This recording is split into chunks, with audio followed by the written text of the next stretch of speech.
Blake Snell wishes he had signed sooner. I think we saw that one coming. So he has really struggled this year. He has not been very good so far. He's pitched 23 and 2/3 innings over 6 starts. Has a 9.51 ERA and a 1.944 WHIP. Now this is not good, and he's out with an injury again. But this is something he said, and I thought this was really interesting. And I think that anybody coming into free agency in this next offseason needs to heed his words here, because I think he has some really good points. He said, big league spring training, you need it. And then he continued, I thought I did everything I could to be ready. You have to go to spring training. For me, I hope teams see that. It's not easy. I didn't face a big league hitter until I pitched my first game in the big leagues this year, and it's tough. You have nothing to go off of. You're kind of like, let's see what we got. I faced 18-year-olds. It's all excuses, but it's the truth. It's really interesting coming from Blake Snell after having turned down $150 million over 6 years from the Yankees in January, and now he's on a 2-year deal.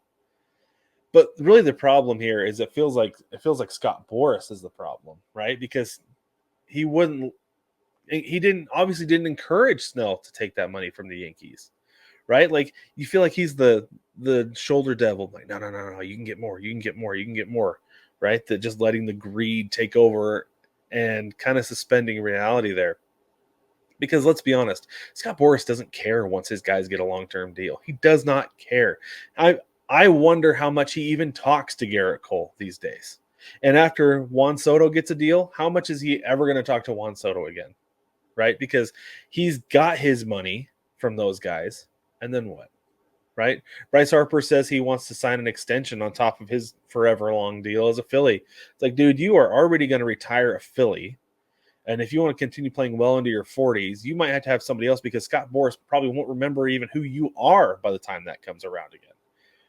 So he just feels really out of touch with what his players really need. And like I said, of course, he doesn't care once they get paid, because he gets paid, and those are such long-term deals, it doesn't matter anymore.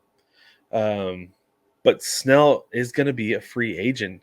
Could potentially be a free agent again after this season. Probably won't be. He's got a player option for $30 million. I'm sure he's going to take it and play one more year with the Giants before hitting free agency after next year. And then Boras is going to have to go through it all again, unless Snell decides to move on and find somebody who actually has his best interest in mind for him, because I don't think that Boras does.